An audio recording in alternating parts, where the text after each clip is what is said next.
j'ai entendu que M. Nelson va rester avec nous. Et je salue M. Nelson. Et je salue les Pétrans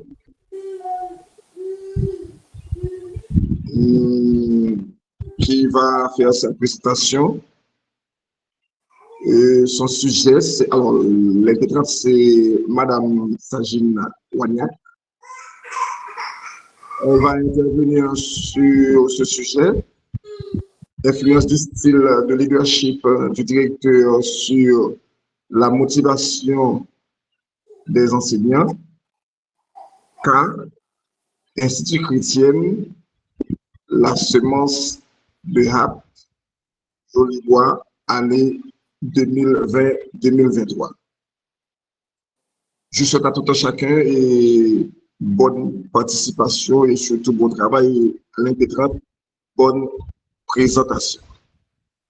Ainsi, à ces mots, je déclare ouverte la séance de soutenance de 7 heures.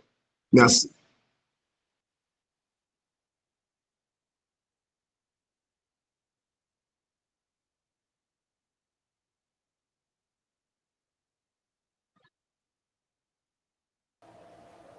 Merci, Monsieur le Président, de m'accorder la parole en cette occasion si spéciale.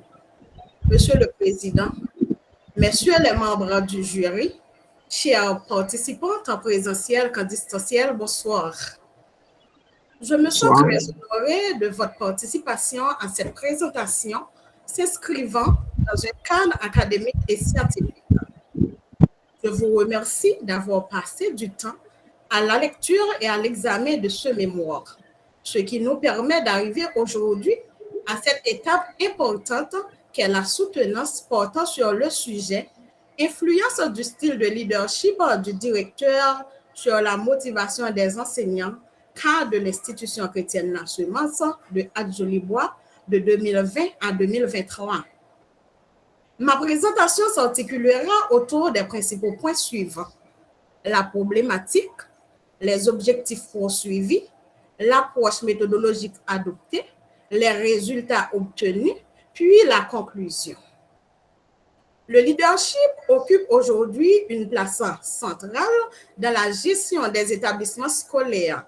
En effet, le directeur d'école n'est pas seulement chargé des tâches administratives, il joue également un rôle essentiel dans l'encadrement du personnel, la coordination des activités pédagogiques et la création d'un environnement favorable à l'enseignement et à l'apprentissage.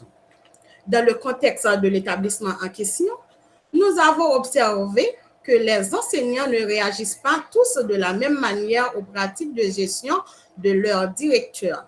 Certains semblent très engagés dans leurs activités pédagogiques, tandis que d'autres manifestent parfois des signes de démotivation. Cette situation nous a conduit à nous interroger sur le rôle joué par le leadership du directeur dans le maintien ou le renforcement de la motivation du personnel enseignant. À partir de ce constat, nous avons formulé la question de recherche suivante.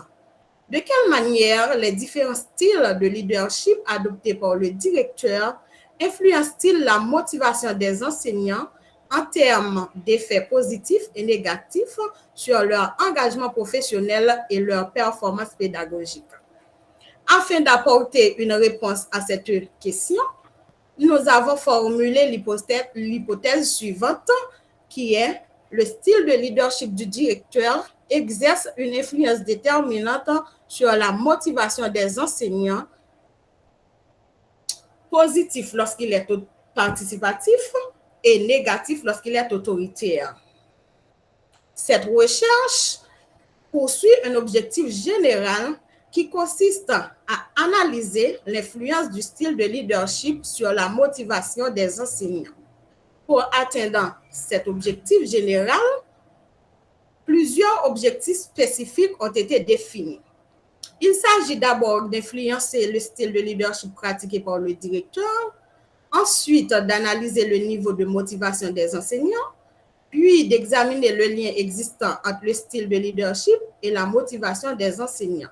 Enfin, de mettre en évidence les effets positifs et négatifs du leadership sur la performance pédagogique. Sur le plan méthodologique, cette étude repose sur une approche mixte combinant les méthodes quantitatives et qualitatives.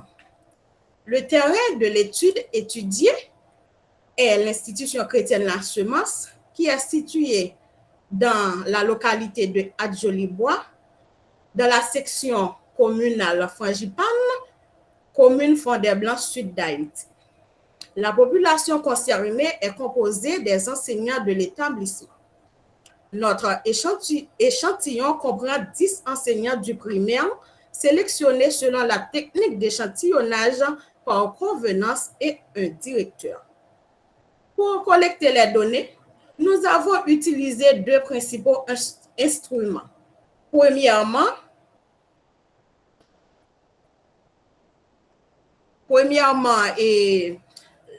une questionnaire administré aux enseignants. Deuxièmement, un entretien semi-directif administré au directeur de l'établissement. Et après la collecte des données, les informations quantitatives ont été traitées à l'aide de statistiques descriptives, tandis que les données qualitatives issues de l'entretien ont été analysées suivant une approche thématique. Cette démarche nous a permis d'identifier les tendances générales ainsi que les éléments explicatifs les plus significatifs. Passons maintenant aux principaux résultats obtenus. Les données recueillies révèlent que le style de leadership participatif est le plus fréquemment perçu par les enseignants. En effet, 50% des répondants considèrent que le leadership adopte un style participatif. 30% le perçoivent comme autoritaire et 20% comme démocratique. Ces résultats montrent que le leadership privilégie généralement l'implication des enseignants dans certaines décisions liées au fonctionnement de l'établissement. Par ailleurs, l'étude met en évidence plusieurs indicateurs positifs liés à la motivation des enseignants. 80% participants estiment que la communication du directeur est claire et transparente. Les résultats montrent également que 90% des enseignants se déclarent toujours ou souvent motivés dans l'exercice de leurs fonctions.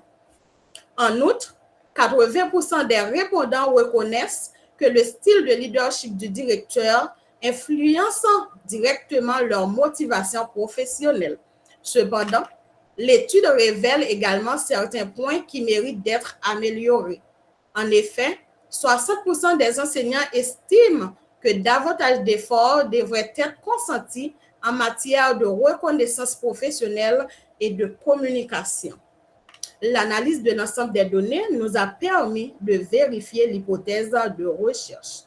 Les résultats montrent que les enseignants qui perçoivent le leadership du directeur comme participatif manifestent un niveau de motivation plus élevé.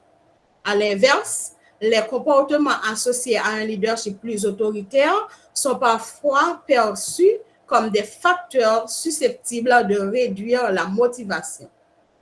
Ces constats permettent donc d'affirmer que le style de leadership adopté par le directeur influence effectivement la motivation des enseignants.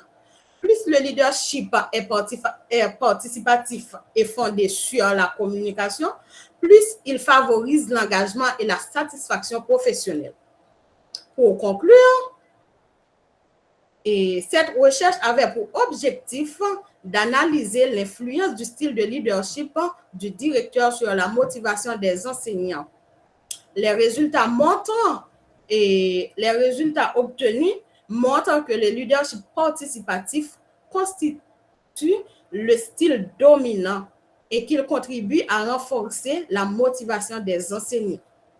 L'étude confirme également que la communication, l'écoute, la participation aux décisions et la reconnaissance professionnelle sont des facteurs essentiels dans la construction d'un environnement de travail positif.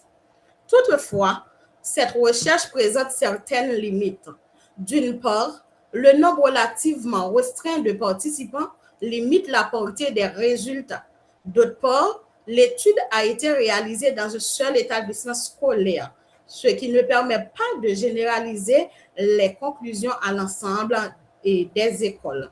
Comme perspective, il serait intéressant de mener des recherches similaires dans d'autres établissements scolaires, tant publics que privés, afin de comparer les résultats et d'enrichir les connaissances sur la relation entre leadership et motivation. Comme perspective, il serait intéressant de mener des recherches similaires dans d'autres établissements scolaires, tant publics que privés, afin de comparer les résultats et d'enrichir les connaissances sur la relation entre leadership et motivation. Enfin, nous recommandons aux responsables scolaires de promouvoir davantage les pratiques de leadership participatif, de renforcer la communication avec les enseignants, de valoriser leurs contributions et de favoriser un climat de confiance, de respect et de collaboration au sein des établissements scolaires. C'est ainsi que prend fin ma présentation. Je vous remercie sincèrement pour votre attention, votre écoute et l'intérêt accordé à ce travail de recherche. Je suis donc disposée à répondre à vos éventuelles questions. Merci.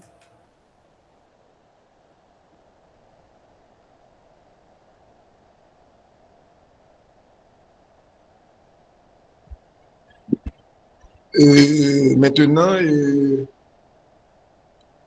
c'est le temps. Alors, il faut d'abord remercier l'intégrante pour sa présentation et nous remercions aussi ceux et celles qui assistent à cette présentation.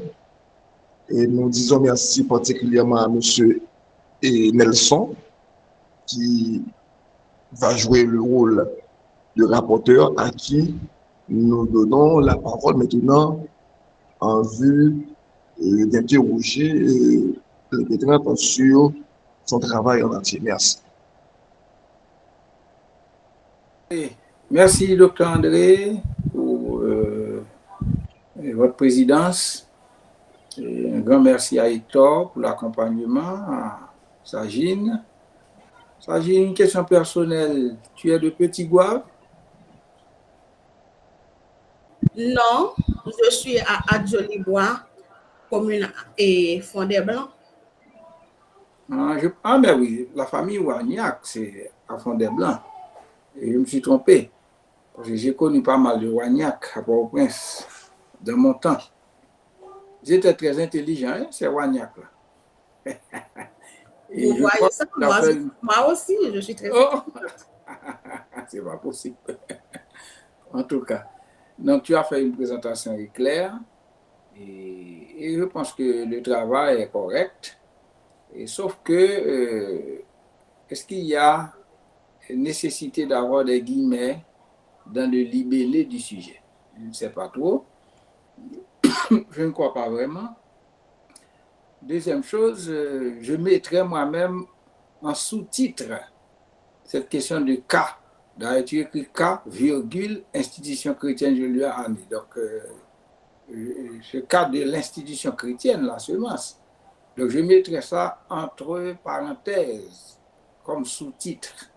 Parce que sinon, tu aurais un titre trop long. Le sujet est important, et vous savez qu'est-ce qui est important? Alors, avant, je te poserai une question. Comment traduirais-tu leadership en français?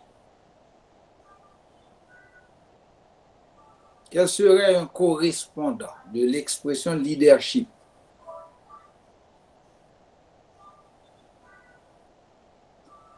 Ton micro est fermé. Et je peux le remplacer par diriger. Ah, diriger. Diriger ou... Donc, leadership, c'est un verbe. Direction. Direction.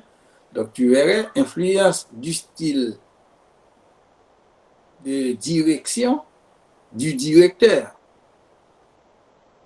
Tu penserais que ça ferait bon ménage? Je ne te demande pas d'enlever le leadership. Non, c'est pour faciliter la tâche à l'assistance. Parce que quand tu fais de la recherche, tu dois voir très clairement qu'est-ce que tu es en train de dire. Ouais?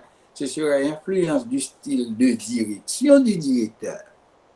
Parce que quand une direction, c'est un tout, et une administration, un niveau de hiérarchisation, mais à la tête, il peut y avoir un directeur. Donc, influence du style de direction du directeur, ça pourrait bien passer. Oui, parce que et le leadership, c'est la manière de diriger. C'est ça, très bien. Et là, toi-même, tu fixes directement le directeur. Pourquoi? Parce que je peux dire, en dirigeant, le directeur peut avoir de l'influence sur son équipe. C'est pour cela. Ok, très bien. Très, très bien. Parce que tu sais, en pédagogie et même dans le domaine éducatif, un enseignant n'est pas un subalterne du directeur. Oui? Et raison pour le directeur de ne pas imposer. Et c'est vu de manière, je dirais, non flexible aux enseignants. Parce que ça pourrait justement démotiver les enseignants. Ça Plusieurs formes de motivation. Donc, un directeur ne doit pas se considérer comme supérieur hiérarchique d'un enseignant. Comme un chef, comme un non, il n'y a pas ça. Ce sont des collaborateurs. Dirigeants. Chacun est responsable de son travail. Dans ce domaine-là, on ne parle pas, on est directeur, mais on devrait être avant tout enseignant pour être directeur d'un établissement scolaire. Donc, je pense que c'est ce qui fait la valeur de ton travail. Hein? C'est ce qui fait la valeur de ton travail.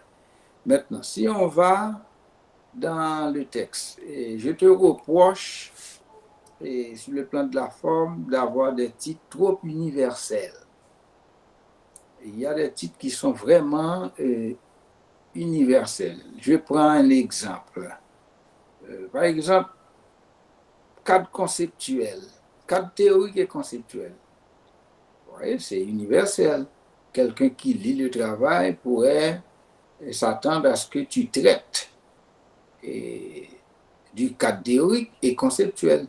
Il n'y a rien qui porte sur le leadership, sur la motivation.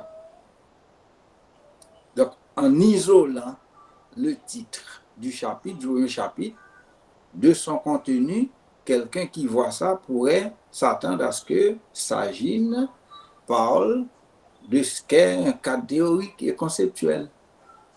C'est pourquoi je te dis que c'est universel. Quand on enseigne en méthodologie, on dit cadre théorique et conceptuel. Et on veut apprendre aux étudiants ce qu'est un cadre théorique conceptuel. Donc, je pense qu'il y a un effort d'élaboration à faire. Ce n'est pas toi-même uniquement, non, c'est l'ensemble des étudiants. C'est parce que parfois, les professeurs de méthodologie ou les encadreurs disent qu'il faut un cadre théorique, les étudiants pensent qu'il faut un titre qui s'appelle cadre théorique. C'est le contenu qui traite du cadre théorique. En citant les auteurs, en révisant, en mettant en évidence le débat sur la thématique. Le cadre théorique conceptuel, c'est sur la thématique. On doit avoir le débat sur cette thématique de leadership et de motivation. Mais rien ne dit qu'il faut avoir un chapitre titré cadre théorique et conceptuel. C'est une un très mauvais apprentissage dans les cours de méthodologie. Rien ne dit qu'il faut un chapitre appelé cadre théorique conceptuel. C'est le contenu du chapitre qui met en évidence le cadre théorique sur quoi? Sur la thématique. Donc, cela aiderait l'étudiant mémorant à faire un effort d'élaboration des titres. D'ailleurs, un titre doit refléter le contenu ou les résultats du contenu. Parce que tu ne traites pas du cadre théorique et conceptuel dans ce chapitre, tu traites justement du leadership et de la motivation. C'est ce que je vois d'ailleurs. C'est très très bien, parce que tu dis la littérature scientifique internationale, le rôle central du directeur d'école dans la dynamique éducative. Donc, tu ne traites pas du cadre théorique, tu présentes le cadre théorique sur la thématique. Est-ce que tu vois? Et c'est la même chose quand on dit guide de collecte, etc. Bon, pour l'aspect méthodologique, ça pourrait passer. Vous voyez, parce que quand on dit peut-être il n'y a pas moyen, vous voyez, de changer le titre. Parce qu'effectivement, c'est de ça qu'on parle. Ça, c'est une deuxième remarque. Autre chose, on va un peu dans le fond maintenant. Et aïe, aïe, aïe. Et tu sais qu'en parlant de style de leadership, tu as bien situé le problème. Parce que le leadership, c'est une chose, le style de leadership, c'est autre chose. C'est très, très important parce qu'en réalité, le leadership transforme une vision en action. C'est ça, oui, le leadership. Un instant, hein, parce que je vais mettre ça en charge. Oui, le leadership, en réalité, met en évidence une transformation. Transformation de quoi? Transformation d'une vision. Pour aller vers quoi? Vers l'action. Et l'action, le résultat de l'action devrait être justement la motivation des enseignants. C'est ce que tu fais. Tu ne t'es pas rendu compte de cela. C'est un très très bon travail. Et par exemple, si le leadership, ou bien la façon de diriger est efficace, eh bien, il n'y a pas de doute qu'il y aura de la motivation chez les enseignants. Donc ça, c'est le premier effet d'un style efficace de leadership. Le premier effet. Maintenant, si les enseignants sont motivés, eh bien, les élèves en bénéficieront. Ça, ce sera le deuxième effet. Donc, vous voyez, c'est important, le style de leadership. Ce n'est pas uniquement le leadership, le style de leadership. Par exemple, en politique, il y a des gens, par leur charisme, dans une certaine mesure, exercent une certaine influence sur des foules. On les nomme leaders, mais parfois, ils exercent le leadership d'une façon telle qu'ils portent les gens à se tuer. Et les gens sont motivés à faire tout ce qui est négatif, au lieu de redresser certains penchants. Et la plupart du temps, ces mêmes leaders qui s'autoproclament ou qui sont réellement des leaders tombent dans le même piège.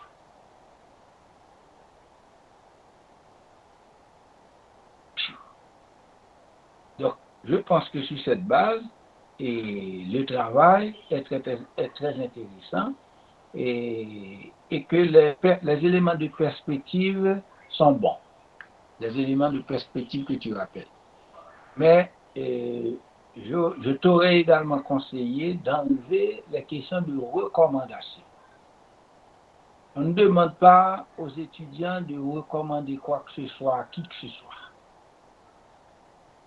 Parce que si tu fais des recommandations, c'est parce qu'on t'a donné à faire un travail. Personne ne t'a donné à faire du travail. Tu fais le travail parce que tu as fait des études et pour avoir le diplôme, tu dois avoir un diplôme. Même l'IUS ne t'a pas donné à faire le travail. Tu t'es engagé avec l'IUS pour avancer. Et l'IUS, ce qu'elle fait comme université, c'est de t'accompagner. Quand on recherche, qu'on présentait à des lecteurs,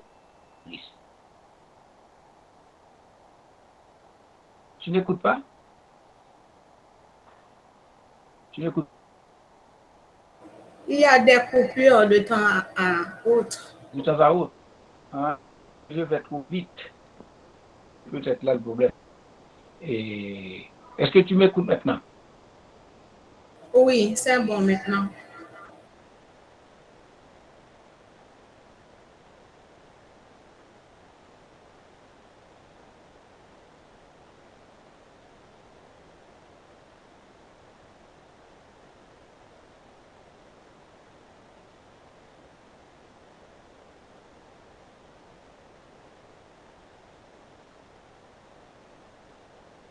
Pas recommandation.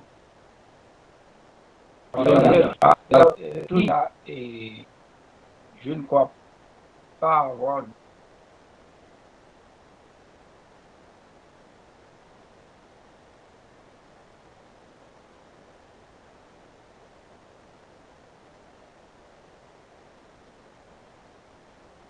Vous avez le micro fermé, oui, Tony?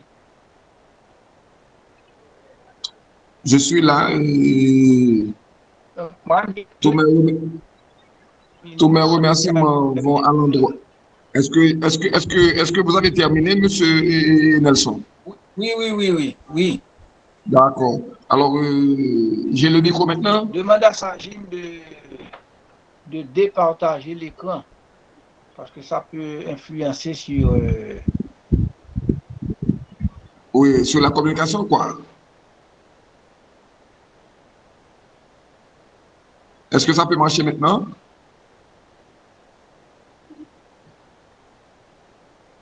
Allô? Oui, monsieur Tony, c'est bon. OK. Et mes félicitations et remerciements vont à l'endroit de Sagine et Waniak aussi à l'endroit de notre rapporteur. Et ce n'est pas une répétition, c'est un fait, c'est un constat et qui a fait un noble travail et en prodiguant à notre impétrante de sérieuses, je dirais, recommandations. Merci sincèrement, M. Nelson. Alors, ce que je pourrais moi-même demander et... Il y avait un problème de coupure, docteur André, donc j'avais complètement terminé. Hein. Voilà. Ça va maintenant? Oui, parce que... D'accord. Autre chose que je pourrais avancer moi-même, ça va? Ça va? Pour moi, ça va, monsieur Tony. Oui. Alors, il y a une remarque qui m'intéresse beaucoup que M. Nelson a faite. C'est surtout, dans ton travail, il faut mettre l'accent sur, non seulement, parce que tu traites là un sujet, je dirais, très sensible, un sujet très intéressant, c'est le leadership. Alors, moi-même, à t'entendre, je n'ai pas entendu où est-ce que tu as parlé des différents styles de leadership qui seraient très importants dans ton travail. Il faut je dirais, formuler un paragraphe comme ça pour parler dans ton travail de différents styles de leadership parce que oui, c'est vrai, on est dans le milieu scolaire et on parle de leadership aussi. C'est important d'élaborer sur les différents styles de leadership parce que il ne faut pas laisser aux lecteurs et aux lectrices d'interpréter ou encore de chercher à comprendre, mais il faut travailler à la place des lecteurs, il faut mettre les lecteurs et les lectrices dans leur, je dirais, dans leur bain. Quand ils lisent, ils comprennent tout ce qui sont venus à eux ou à elles. Donc c'est important de mettre l'accent sur les différentes remarques faites par Monsieur Nelson, et il faut aussi insérer dans ton travail en guise, et je dirais, d'ajout, et les différents styles de leadership. Alors, je ne vais pas, je ne vais pas trop loin et je ne vais pas tenir trop longtemps le micro, sinon que je vous remercie toutes et tous et je vous dis, Wagnac, félicitations. Tu peux faire mieux, d'accord? Et merci surtout à notre rapporteur, Monsieur Nelson. Pour moi, je n'ai pas d'autre chose à dire.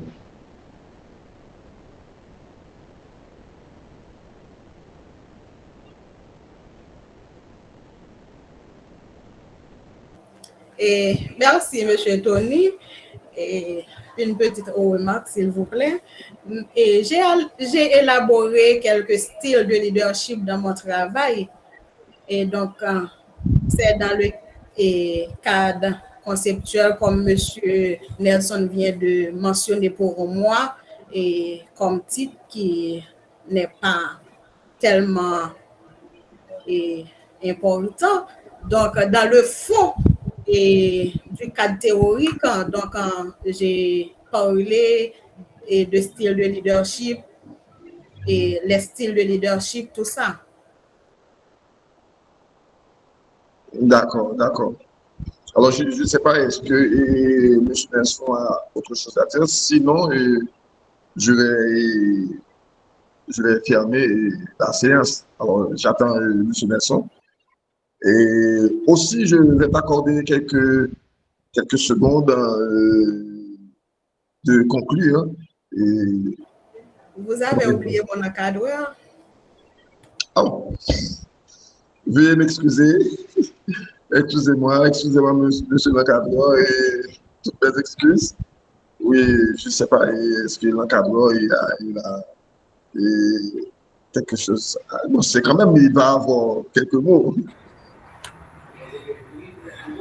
Bon, merci, Madame Wagnac. Veuillez m'excuser, monsieur Hector, veuillez m'excuser. Merci, Docteur André. Je ne vais pas être trop long. Donc, je félicite Madame Wagnac donc, pour sa capacité. Mais en même temps, c'est une personne très difficile. Donc, je comprends son comportement par rapport à son souci, en fait, de terminer avec le travail et que le temps, en fait, passe. Donc, je comprends.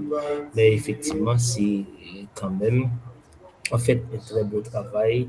Donc, surtout dans un contexte où les professeurs travaillent, mais on dirait qu'ils n'ont pas vraiment bénéficié la compréhension en fait des directeurs, et quand cela arrive, ça affecte également la motivation des enseignants et ça diminue aussi le rendement scolaire en fait des apprenants. Donc c'est un travail très intéressant de voir le comportement en fait des directeurs, à savoir le style de leadership en fait du directeur sur en fait la motivation, comment par exemple le directeur puisse s'y prendre pour aider par exemple l'enseignant dans son travail, surtout dans un contexte très très difficile. Et d'ailleurs, en fait, sa présentation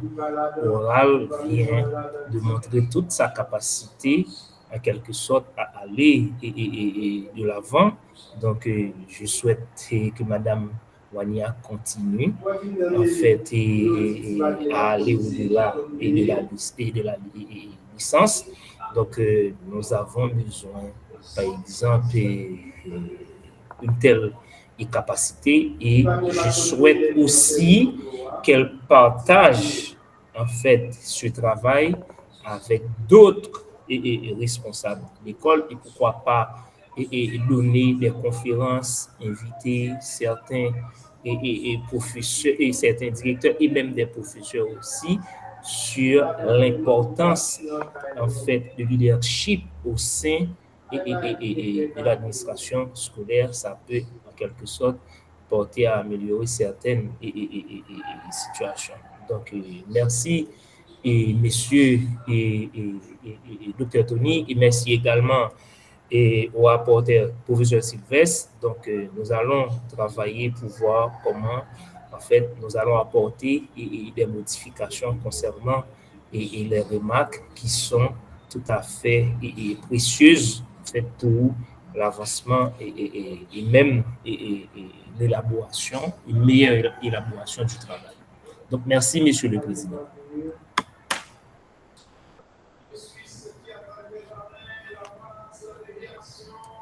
Je dirais que M. Tony n'est pas avec nous. Je suis là. Merci, M. Hector, pour vos interventions. Merci, M. Nelson. Quant à toi, Wagnac, et toutes mes félicitations se sont lancées à ton endroit. Tu traites un sujet extrêmement intéressant. Tu peux faire mieux, tu peux aller de l'avant, d'accord? Je te souhaite du succès et ça va aider beaucoup dans le milieu. D'accord? Alors, si M. Nelson n'a pas autre chose à dire, et je vais accorder quelques secondes à Mme Wagnac pour terminer, juste avant que je ferme la séance. D'accord, Monsieur Tony. Donc, je vous remercie pour les compliments et les recommandations. Donc, merci, Monsieur Nelson. Et je voudrais vous dire que je ne vais pas m'arrêter là. Je vais travailler sur les différentes recommandations que vous me faites. Et donc, je vous dis merci. Je ne peux pas clore sans remercier le staff de l'IUS qui a pour son engagement dans la formation des étudiants. Et un remerciement particulier à M. Nossan Labadi et pour nous avoir fait découvrir cette institution et pour son accompagnement et durant les processus d'intégration. Je remercie également l'institution chrétienne L'Assurance et pour sa collaboration et les facilités accordées dans le cadre de cette recherche. Et je ne saurais conclure sans exprimer ma gratitude envers mes collègues et spécialement Madame Farah qui était là pour moi comme une sœur, comme une deuxième encadreur, et puis Madame Tamaïka Priscille. Donc, je vous remercie tous. Mon mari aussi qui était là pour moi, pour me soutenir et durant les processus. Donc, et je vous aime tous. Je vous remercie. Merci.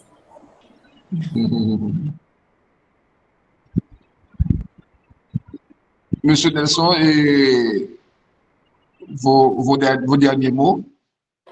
Non, pour moi, c'est correct, Dr. André. Félicitations à Sajid. Et à Hector. Voilà, et je remercie l'encadreur Hector, et je remercie l'assistance, je remercie mon rapporteur, et toutes mes félicitations à toi et Wagnac.